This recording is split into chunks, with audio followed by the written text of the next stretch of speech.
Good morning. We got just a handful this morning. The weather, I think, has slowed everybody down a little bit. But we're glad that we can be together to talk about things from God's Word. We're continuing our studies in Genesis, and we're ready for chapter 41. Genesis chapter 41. Just real quickly, at the end of chapter 40, remember we concluded last week that Chief Butler did not remember Joseph but forgot him. Remember, Joseph had interpreted the dreams of the butler and the baker. He gave a good interpretation to the butler: you're going to be restored to your job. To the baker, it wasn't so good: you're going to be executed in 3 days, and he was. But the butler, who received the favorable interpretation and was restored to his job, forgot about Joseph. And our author actually asked a question: what can we learn from the fact that the butler forgot Joseph? Well, first of all, I don't think that was probably a malicious thing. I don't think that, and the indication in the next chapter is he felt sorry for the fact that he had forgotten Joseph. I don't think he forgot him maliciously. He just forgot him. I mean, and what that suggests to us, I think, in a practical way, is people fail. Not sometimes on purpose, but sometimes unintentionally. And it warns us, therefore, about putting excessive confidence in men. You put your trust in men, they will let you down. Any man, all of us. Even when we're not, even when we don't mean to, we sometimes fail and let others down. So our ultimate confidence has to be in God. And I really think that you could say about Joseph that his ultimate confidence was in God. He never forgot God, and even when people were treating him badly and letting him down, he stayed faithful to God. Joseph's a great Bible character, just very commendable. So that's where we ended up last week. And if you're looking at your study guide on lesson 10, we're down at the bottom of the first page, Joseph's rise to power. And I think we all know this story well, but it's good to review it and pick up additional observations and thoughts. Let's read a little bit in chapter 41, beginning at verse 1. It came to pass at the end of 2 full years that Pharaoh dreamed, and behold, he stood by the river. And behold, there came up out of the river 7 well-favored kine, or cattle. That's the King James word, and we know it means cattle. 7 well-favored kine and fat-fleshed, and they fed in a meadow. And behold, 7 other kine came up after them out of the river, ill-favored and lean-fleshed, and stood by the other kine upon the brink of the river. And the ill-favored, lean-fleshed kine did eat up the 7 well-favored and fat kine, so Pharaoh awoke. And he slept and dreamed the second time. And behold, 7 ears of corn came up on one stalk, rank and good. And behold, 7 thin ears and blasted with the east wind sprung up after them. And the 7 thin ears devoured the 7 rank and full ears. And Pharaoh awoke. And behold, it was a dream. And it came to pass in the morning that his spirit was troubled. And he sent and called for all the magicians of Egypt and all the wise men thereof. And Pharaoh told them his dream, but there was none that could interpret them unto Pharaoh. Then spake the chief butler unto Pharaoh, saying, I do remember my faults this day. Pharaoh was wroth with his servants, and put me in ward in the captain of the guard's house, both me and the chief baker. And we dreamed a dream in one night, I and he. We dreamed each man according to the interpretation of his dream. And there was there with us a young man, an Hebrew, servant of the captain of the guard. And we told him, and he interpreted to us our dreams. To each man according to his dream he did interpret. And it came to pass as he interpreted to us. So it was. Me he restored unto mine office, and him he hanged. So again, a pretty straightforward telling of the story, not too difficult to understand at all. And we've made this point before, and I don't have a good answer to it. There was something about miraculous dreams of revelation that made them stand out from other dreams. I don't know what it was, and I don't think the Bible ever gives us the indication how you would know that a dream meant something. We all have dreams. You're supposed to dream. It's mentally healthy to dream. And sometimes your dreams be very bizarre, crazy kind of things going on.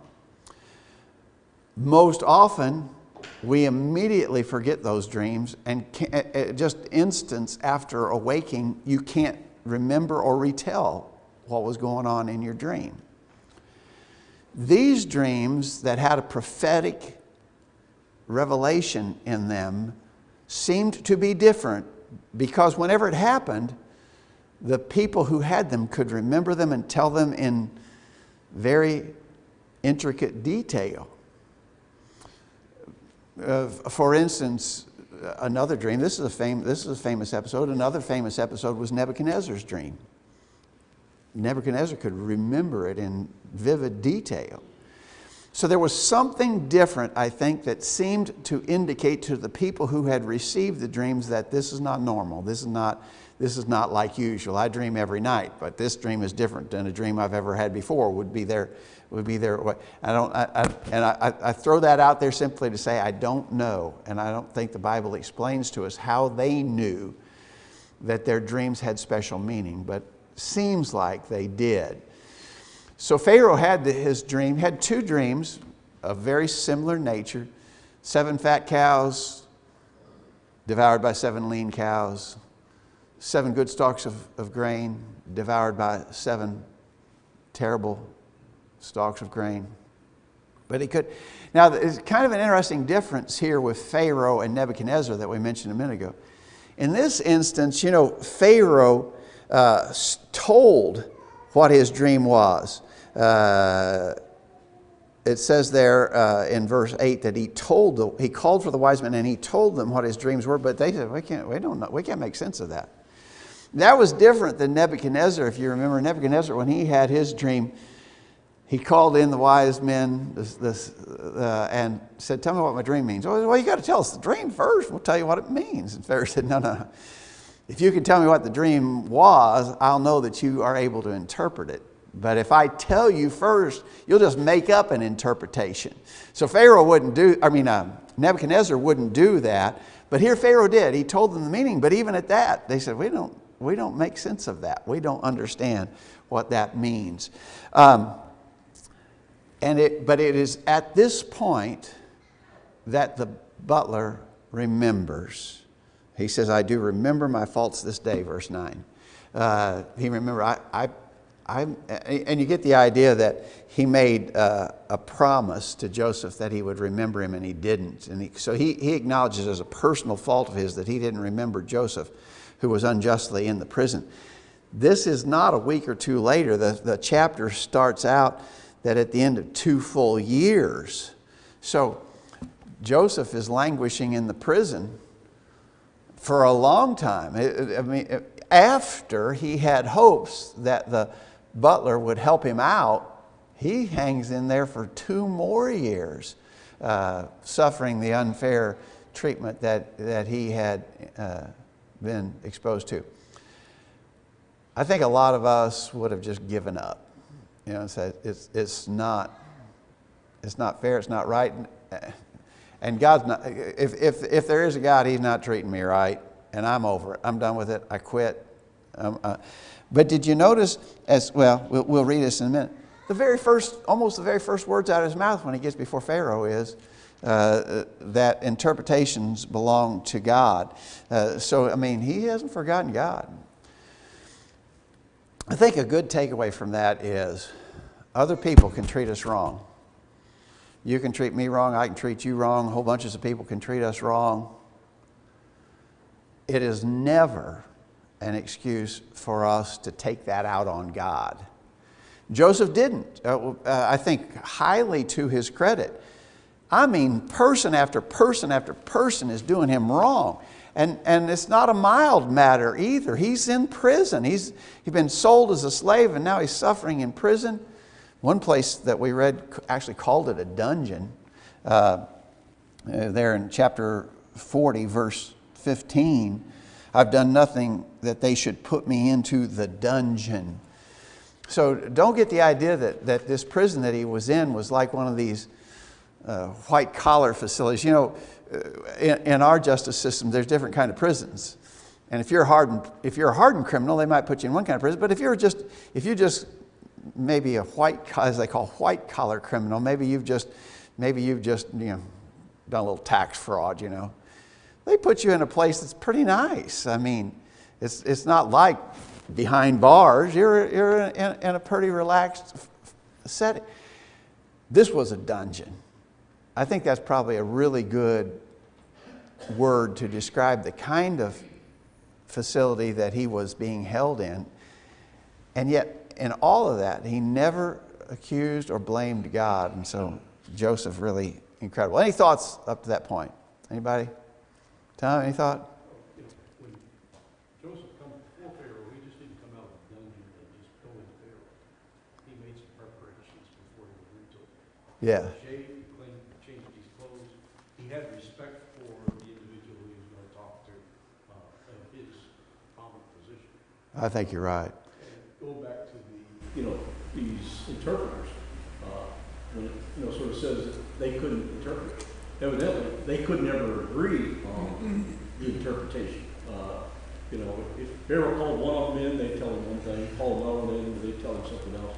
There wasn't any agreement in what they could do. So. Well, there wasn't. It was either they just outright admitted that they couldn't interpret, or the interpretations they were making didn't make sense, were contradictory. For whatever reason, it was clear they didn't have the answer. I think you're right. It was obvious to Pharaoh that they didn't have the answer. Yeah. All right, so as we keep reading here, and here's the point that Tom was just making. Verse 14, Pharaoh sent and called Joseph, and they brought him hastily out of the dungeon. There's that word again.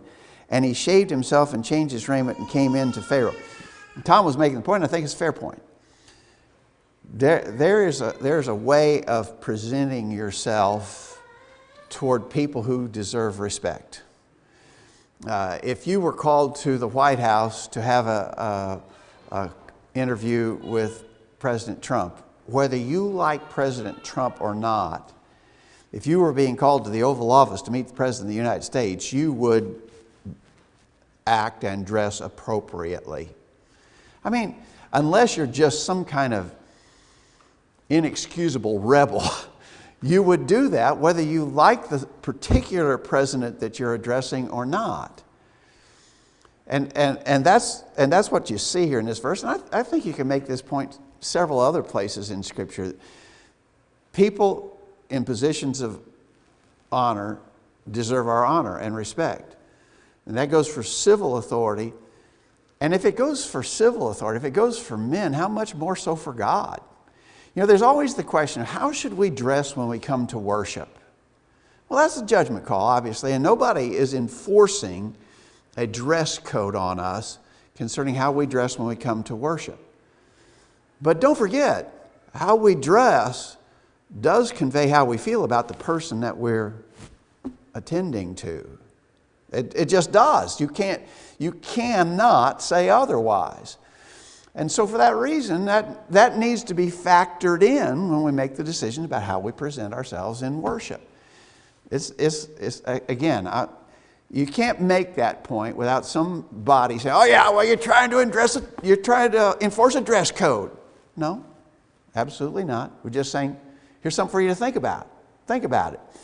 I got to tell you, there are places that you could go to worship today where apparently nobody's thinking about that because they show up in unbelievably disrespectful attire, and that's not good. And I think we want to hold the line against that sort of thing.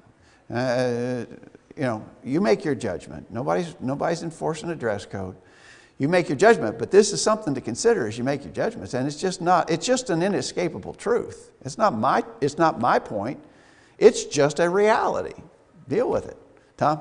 Jesus made that point, in one of his parables. We're talking about, you have feast or a wedding feast and invited all the guests to it, and they all made the excuses couldn't come, and so you went out the byways and whatever, invited in, and one came in but wasn't dressed appropriately and was rejected and kicked out and basically humiliated in what he did, because what? He didn't with respect there that was shown for the event that was taking place. Yeah. Now, there's different thoughts that go in there. You just can't come to God any way you want to. You have to come to God on His terms, the way that He wants you to come to Him. Yeah. And But I think you're right. But dress is not the main thing either, but it is one element of our attitude. I would not want anybody to say, oh, you're just focusing on outward things. No, we're not. We're honestly not. And I don't even think it's the main thing, but it is a thing. Dress is a thing. I mean, and you can try to ignore that or deny it if you want to, but you wouldn't otherwise. I've told you the story before about an elderly sister of the church when we preached in Knoxville. She had just one son. He was not a Christian and apparently had no concern for spiritual things whatsoever. He never came to service. He was married, he had a family, but him and his family never attended services. His mother was very faithful. She died. We went to the funeral. Her one and only son attended the funeral in a Dale Earnhardt t-shirt. To me, and I think to a lot of people who saw it, that seemed to be a great disrespect to his mother. So we do show something by how we dress. It's an unavoidable truth. And this is one of the places where sometimes that point is made here. It's just, you're going to go before Pharaoh, you better shave and clean yourself up. He's not wanting to see you just drug out of the dungeon. You get yourself cleaned up a little bit. Josh? I think this fact that he did have to shave and probably cut his hair and change his clothes. I mean, the prison system today, you get clean clothes, bath, haircut, shave, whenever you want. I mean, this shows the conditions of it. The dungeon. The dungeon. Is nothing. Yeah. Compared to what is done today. You know, the sanitation crew probably didn't come through every day and clean the toilets for them. No, you're exactly right. And that word dungeon means what it says. Exactly right. Tom? The thing is, they brought him hastily out of the dungeon, but Joseph took the time to shave and change clothes. Yeah. It was almost like they were ready to bring him before Joseph. I don't know. I don't know how you could, I don't know how you would read that exactly. Whether they said, "Come on, Pharaoh wants to see you. And by the way, here's a razor and some clean clothes." They may have been involved in that cleanup. Joseph did it. Yeah, it says he did. They didn't do it to Joseph. Yeah. You know, there's some indication there, just the way that the wording and phrasing's put together. Okay. So let's keep reading there at verse 14. No, we did that. We read 14 and commented. Let's keep reading verse 15. And Pharaoh said to Joseph, "I have dreamed a dream, and there is none that can interpret it. And I have heard say of thee that thou canst understand a dream to interpret it." And Joseph answered Pharaoh, saying, "It is not me. God shall give Pharaoh an answer of peace." So again, there's my point I was making earlier. First words out of his mouth were to acknowledge God. He's not mad at God. God has not been the one who treated him this way. Evil men have. He hasn't blamed God. Pretty incredible. And Pharaoh said to Joseph, "In my dream, behold, I stood upon the bank of the river. Behold, there came up out of the river 7 kine, fat-fleshed and well-favored, and they fed in a meadow. And behold, 7 other kine came up after them, poor and very ill-favored and lean-fleshed, such as I never saw in all the land of Egypt for badness. And the lean and the ill-favored kine did eat up the first 7 fat kine. And when they had eaten them up, it could not be known that they had eaten them, but they were still ill-favored, as at the beginning. So I awoke. And I saw in my dreams, and behold, 7 ears came up in one stalk, full and good. And behold, 7 ears, withered, thin, and blasted with the east wind, sprang up after them. And the thin ears devoured the 7 good ears. And I told this to the magicians, but there was none that could declare it to me. Okay, just a retelling of the dreams, very straightforward. But again, I'm comment about the detail, how well he remembered the details of his dream. Keep reading at verse 25. And Joseph said to Pharaoh, "The dream of Pharaoh is one." By that he means they have the same meaning. They are one. They're making the same point. The dreams of Pharaoh is one. God has showed Pharaoh what he is about to do. The 7 good kine are 7 years, and the 7 good ears are 7 years. The dream is one. The 7 thin and ill-favored kine that came up after them are 7 years, and the 7 empty ears blasted with the east wind shall be 7 years of famine. This is the thing which I have spoken unto Pharaoh. What God is about to do, he showeth unto Pharaoh. Behold, there come 7 years of great plenty throughout all the land of Egypt, and there shall arise after them 7 years of famine.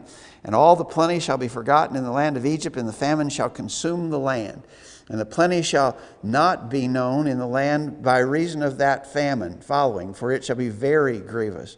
And for all that, the dream was doubled unto Pharaoh, and for that the dream was doubled unto Pharaoh twice. It is because the thing is established by God, and God will shortly bring it to pass.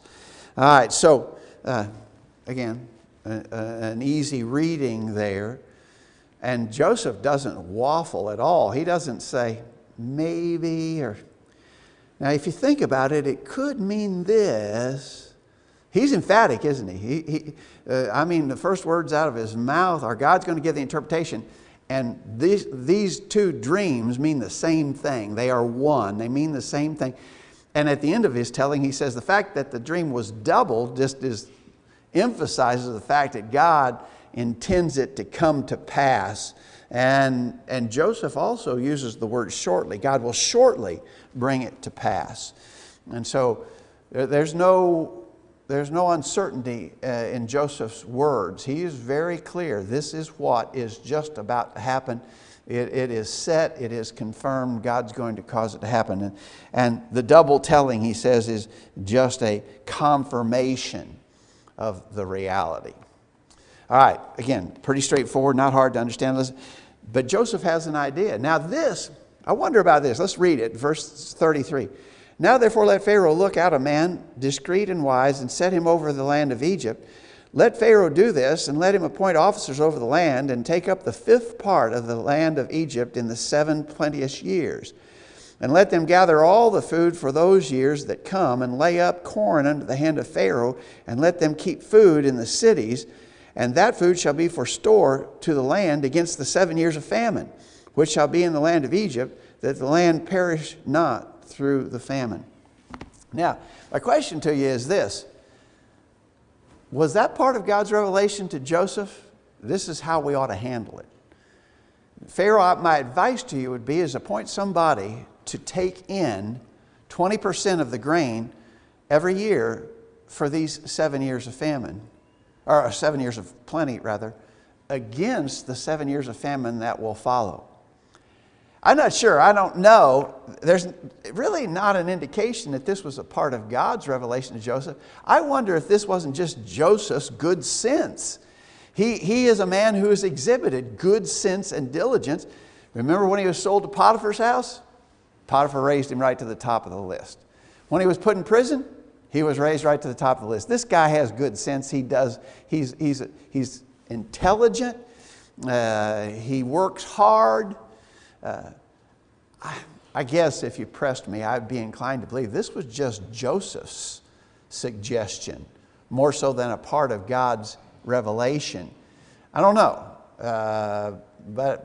and again, I don't know that you could state it definitively one way or the other, but I'm inclined to think this was probably just Joseph saying, with this dream being such as it is, and the meaning so clear, my personal advice to you as Pharaoh is appoint someone to gather up food in the 7 years of plenty, so you have them when the 7 years of famine hit. That seems logical to me, but notice, this is interesting to me, take up a 5th of what is made. So if you took up 20% of the harvest for 7 years, you'd have 140% of, in other words, why don't you just take up, if the famine is going to follow for 7 years why don't you take 1/7 for 7 years, and then you'll have that much to dole back out for 7 years. He went sort of above that, didn't he? Take up 20%. Josh. You got to think too, they're not just going to bring, they did some background work on this Joseph before they brought him back to Pharaoh, because they're not just going to bring anybody in front of Pharaoh. When the butler said, hey, this guy interpreted the dreams, it's Joseph. Well, where did this Joseph come from? Where has he been in Egypt? There's a good chance that Pharaoh has talked to Potiphar, and Potiphar probably told him, hey, when he was over my house, everything went good, you know, and then this happened, this is how he went to prison. So there may be already some level of trust to a degree that Pharaoh has for Joseph anyway. Joseph interprets these dreams for him when nobody else can. That's up in the confidence level in Joseph with Pharaoh right there. So that, you know, Pharaoh probably already has a pretty good running. Yeah, I don't think they just brought a guy in off the street and said, let this guy talk to you. I think Pharaoh had been advised probably had been advised about his background and his history. Now, I want to go back to the percent saved up. If you're going to have the same amount, in other words, we're going to eat this much in 7 years and we're going to have the same amount to eat in the 7 years that follow, how much would you have to put up? Well, you'd have to put up half, right? In other words, you can eat half during the first 7 years, and then you'll have the other half for the other 7 years. They didn't have that much. They didn't take up half during the years of plenty. They took up 20%. So I'm just making, so what you had for the 7 years of famine wasn't, even at that, it wasn't a normal amount. And so when we get to reading about the hard times, they were pretty hard. And the people of Egypt actually had to sell everything they owned back to Pharaoh just for survival sustenance.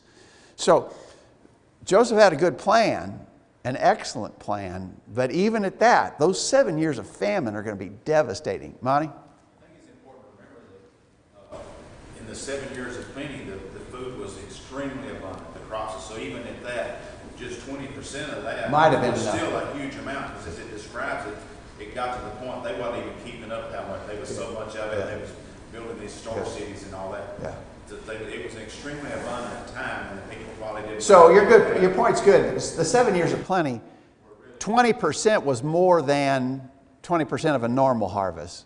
You're right. Tom? Taking over 7 years, they probably didn't, you know, the first year they didn't have enough to store it up. They were going to have to build facilities to store it up, to have, you take up 20% a year. You know, you have a good harvest sometimes. Bumper crop. The grain elevators don't have the capacity. They pour it out on the ground, make big piles. Yeah, it's just not available. Yeah. So they're taking it here. So not only is it taking up 20%, but it's also building storehouse cities and things in the different parts of the country, so it can be readily available. If everybody had to come to, quote, the capital of Egypt to get all this, you know, left over, it's going to spoil before they get it back. There's going to be so much waste in things. So, you know, it was a pretty elaborate situation to go through and take it to do this over 7 years. That was a big job. What So it was more than just, you know, collecting what came in. It was collecting it and managing it and storing it, and then also coming up, well, if we're storing it over these next 7 years, we're going to have a means of doling it back out. Exactly right. So let's keep reading. Verse 37, the thing was good in the eyes of Pharaoh and in the eyes of all the... Wow, that's a good plan. That makes sense. And Pharaoh said to his servants, can we find such a one as this is, a man in whom the Spirit of God is? And Pharaoh said to Joseph, for as much as God has showed thee all this, there is none so discreet and wise as thou art. Thou shalt be over my house, and according to thy word shall all my people be ruled. Not only, only in the throne will I be greater than thou. And Pharaoh said unto Joseph, see, I have set thee over all the land of Egypt. And Pharaoh took off his ring from his hand and put it on Joseph's hand, and arrayed him in vestures of fine linen, and put a gold chain about his neck, and made him to ride in the second chariot which he had. And they cried before him, bow the knee. And he made him ruler over all the land of Egypt. And Pharaoh said to Joseph, I am Pharaoh, and without thee shall no man lift up his hand or foot in all the land of Egypt. Let's keep reading just a little bit further. And Pharaoh called Joseph's name Zaphnath-Paneah, and gave him to wife Asenath, the daughter of Potipharah, priest of On. And Joseph went out over all the land of Egypt, and Joseph was 30 years old when he stood before Pharaoh, king of Egypt. And Joseph went out from the presence of Pharaoh and went throughout all the land of Egypt. All right. Pharaoh says, okay, my thinking here is, and he actually says this to others, not only does he think so, but it says there in verse 37 that also all his servants agreed. There's nobody better we could put over this job than Joseph. He's the guy we need to put over this job. And so he does, but he doesn't just make him, okay, we're going to make you minister of grain procurement. We're going to make a new cabinet post. And this cabinet post we're going to entitle Minister in Charge of Grain Procurement.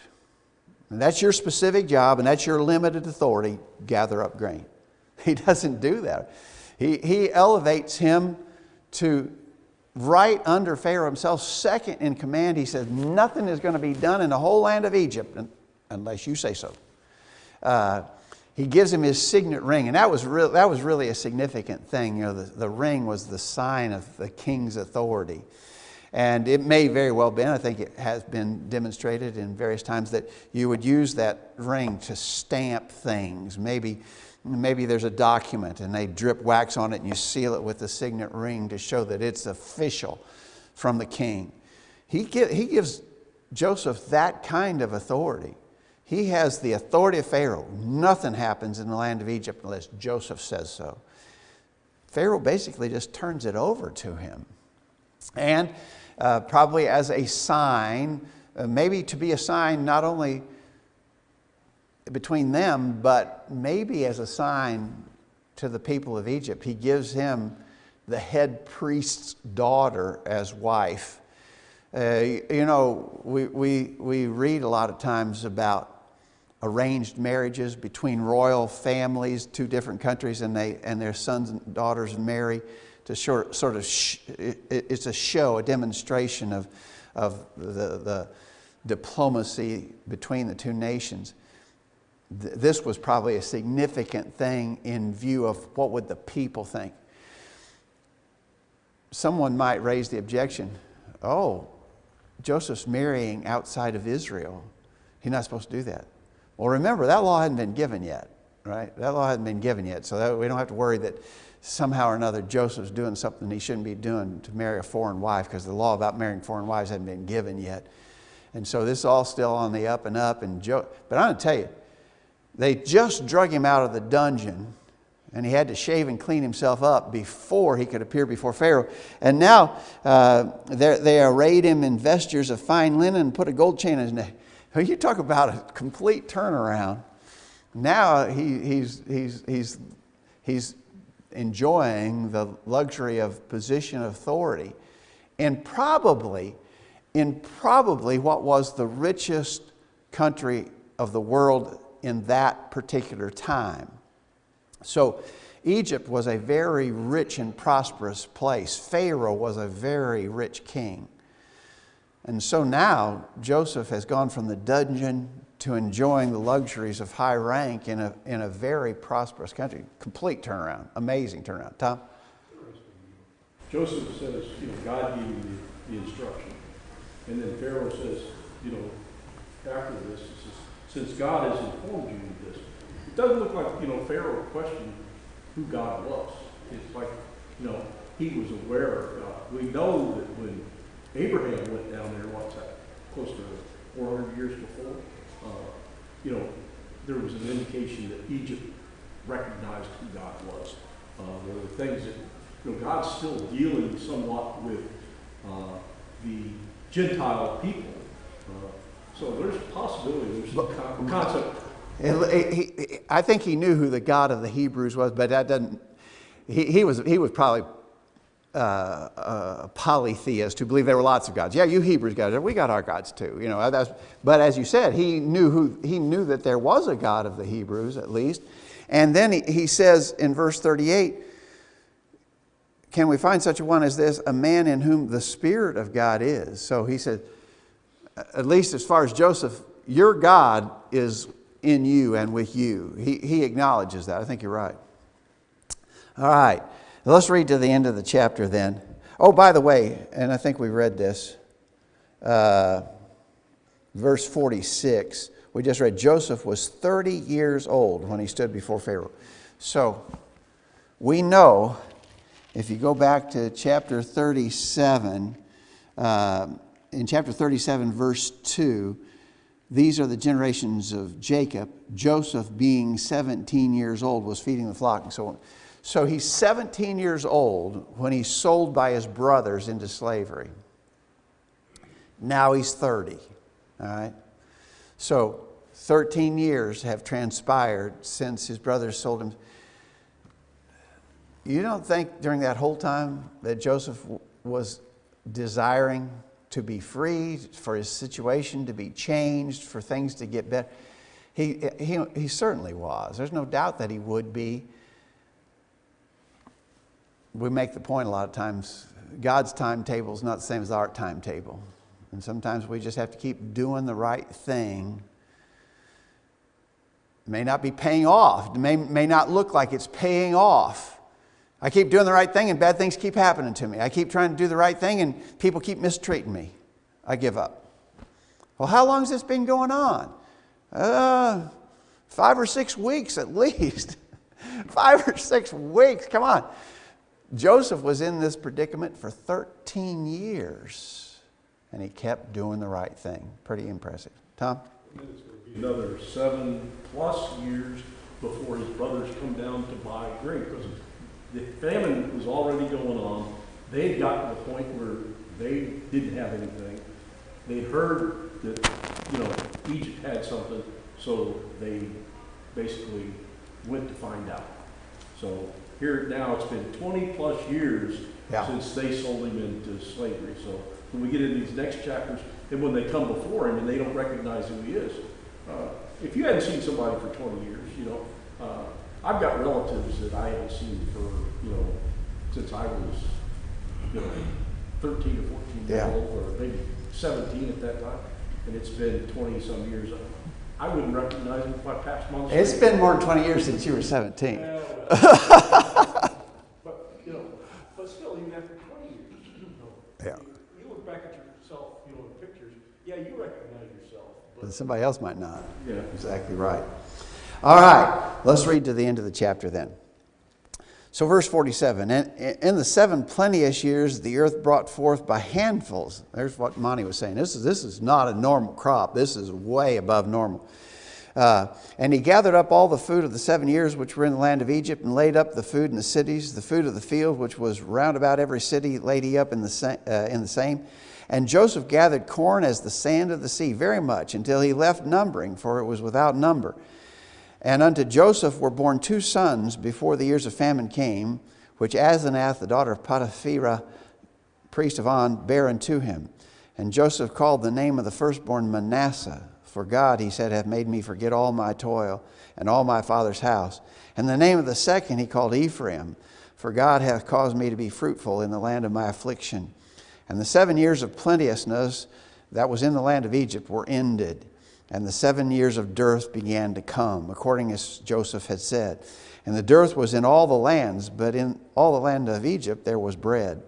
And when all the land of Egypt was famished, the people cried unto Pharaoh for bread. And Pharaoh said unto all the Egyptians, Go unto Joseph, what he saith to you, do.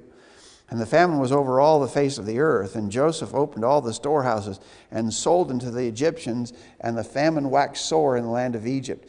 And all countries came into Joseph for to buy corn, because that the famine was sore in all the land. Well, that's how that is coming to pass. Do you think Pharaoh is sitting back on, man, I did a good thing. I was really smart in paying attention to Joseph and storing this up. Look how, and it's just coming to pass just like he said. By the way, corn. They stored up corn, and now they said, we need bread. And so he gives them corn for bread. They eating cornbread? Was it cornbread that they're... Monty? Other translations use the word grain. It's not likely that they grew corn in Egypt at this time.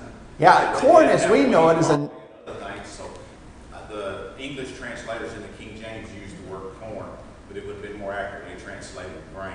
Yeah, Which would cover all sorts of... Probably even specifically wheat, primarily grain, or grains of that nature from which you typically bake and make bread. It wasn't corn. The kind of corn that we're familiar with when you read corn is actually a North American thing. The explorers who discovered the Western Hemisphere found the Indians with maize, right? And that's our corn, but that was not typical, and I don't think they were growing anything like it in Egypt. And so when it says that he stored up the corn, it was storing up grain, something, and there are all different varieties of grain like our wheat, something of that nature. And ears, remember in Pharaoh's dream, there were stalks of corn. They were probably stalks of wheat, and with the head being, the part that is referenced when it said 7 good ears. Probably the grain head on the wheat stalk is what's under consideration. But it all comes to pass just exactly like Joseph had interpreted that it would. And so when they start to cry out for bread, he says, go see Joseph. Do whatever Joseph tells you to do. He doesn't take it on himself. He trusts Joseph completely. And notice this was not just a localized drought. When we have a drought, they even post maps, and you see them sometimes, drought conditions in the United States. And it may be a terrible drought in the Southwest, and we're having all kinds of rain. Or vice versa. Sometimes we're under that target area where there's a real severe drought, but other places in the country, they're getting plenty of rain. That wasn't this. It says that this was over all the face of the earth. Now,